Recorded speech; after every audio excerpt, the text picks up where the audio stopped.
ఆయన దర్శన భాగ్యాన్ని చూశారనుకోండి, ఒక్కసారి మీరు మీ పరిస్థితి మారిపోద్ది. అసలు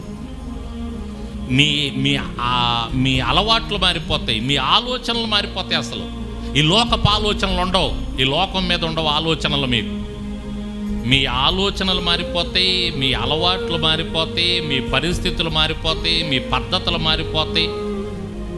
మీ మనసంతా పరసంబంధమైన దాని మీద ఉంటుంది. దేవునికి స్తోత్రం చెప్పండి.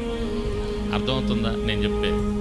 కొంచెం ఆయన ప్రసన్నత చూసామంటే ఇక మన పరిస్థితి మారిపోద్ది. ఇక అందుకని మనందరం మన ప్రార్థనలో నాకు ఆ వరం అయ్యా, ఒక్కసారి నీ ప్రసన్నత నేను చూడాలయ్యా.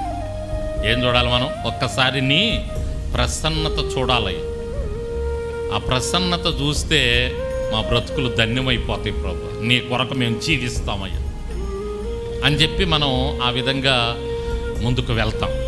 దావీదు ఏమంటున్నాడంటే, యెహోవా యొద్ద నేను ఒక వరం అడిగాను, నేను దానిని వెతుకుచున్నాను. అదేంటి అంటే ఆయన ప్రసన్నతను నేను చూడాలి. దేవునికి స్తోత్రం చెప్పండి.